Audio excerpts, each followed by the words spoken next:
top 25 matchup, though, is a very interesting one. Number 14, Utah at number 18, USC, 8 p.m. Eastern, 5 Pacific at the LA Coliseum. USC, a 7-point favorite in the DraftKings Sportsbook, the over-under set at 56. And what's interesting about this game, a couple things. One, obviously, last year, USC went 11-3. 2 of those losses were to Utah. Their only regular season loss was at Utah. So that's one. Utah had their number last year. But 2, the big story, we all know what it is. USC coming off that embarrassing game against Notre Dame. And it's interesting because you coming out of that game, like, I think there's been a lot of just chatter about USC. And I think most of it has been on Lincoln Riley. First of all, USC's played essentially 4 games in a row where they have not looked good. Arizona State, Caleb Williams had to be Superman. Colorado, they beat 48-41. Defense falls apart in the second half. Arizona, they win despite falling down 17-0. And then it finally caught up with them last week when they just got destroyed by Notre Dame. And so it's interesting because after the game, Lincoln Riley kind of had the back of his defense and basically said, yeah, a lot of this is on Caleb Williams. The throws were there. He wasn't good enough. And I know that there's like this notion that everything Lincoln Riley's a con man and he screwed over Oklahoma and everything he says is a crock of you-know-what.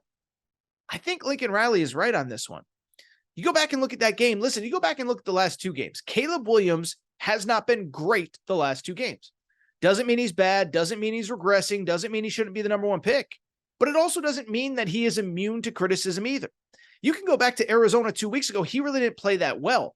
Now, he was great down the stretch, but early in that game, he struggled and was able to bail out his team, not so much against Notre Dame when he had the 3 interceptions. So really, it's a 2-game sample size for Caleb Williams where he has not been good. And I went back and looked it up just to see. Numbers back that up. The last 2 games, 37 of 62, 59% completion percentage. This for a guy that's completing well over 70% of his passes on the season. On top of that, and I think this is important as well, in those 2 games, he has 2 touchdowns and 3 interceptions, and he's been sacked 10 times in the last 2 games. He was only sacked 7 times total in USC's first 5 games. What that says to me, he's holding onto the ball too long. Everyone wants to blame it all on the offensive line. And I'm not saying the O-line's been great, but some of it is he's holding on the ball too long. And some of it is he's trying to make the great play rather than the smart, easy play. As Lincoln Riley said, there have been moments where he can get the ball out of his hand and he's choosing not to do it. So I think Caleb Williams is better this weekend. And I think the interesting question becomes, 1, how does that USC O-line and Caleb Williams handle what will be a very similar defense to what they saw last week against Notre Dame? Utah, for all of their struggles offensively, they are still elite defensively, top 10 in the country in sacks, most in the Pac-12, and they're also in the top 10 nationally in turnover margin with 10 turnovers forced in just 6 games this season. Problem for you at Utah is they can't move the football, and Cam Rising is not back. We don't know what exactly is going on, but he's actually had to come out and defend himself this year.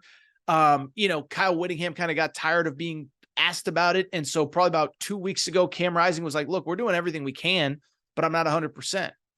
Bottom line, though, is it has affected this offense. This offense just has not been very good, okay?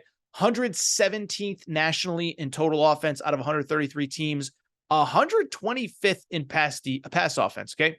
So if this USC defense, which has taken so much criticism, last week, by the way, was not on them. They gave up 251 yards against Notre Dame. They just had terrible field position because the offense kept giving the ball back. This is the week. USC. You want to prove all the doubters wrong? All the people like me that are saying you're a 3-4 loss team, you're going to get destroyed by Washington, destroyed by Oregon. It starts this week. This defense has to get better, and it has to start this week. We'll see if it does, because this Utah team is not very good offensively. In terms of the game, in terms of the spread over under, I'll be honest. Like I actually think probably you could make a very strong argument that the under of 56 is probably the smart play.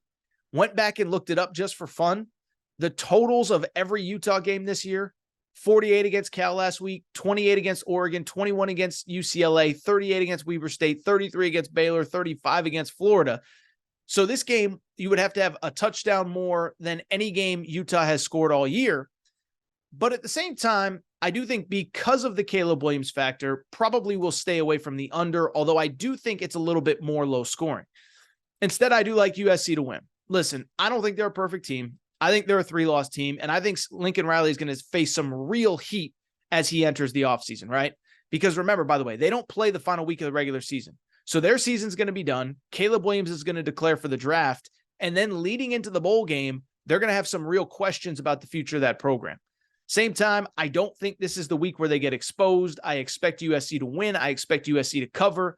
I think it's something in the neighborhood of like 35-21, which ironically would be right on the number of 56. But instead, I will take USC to win and cover. I think back at home, I think they bounce back.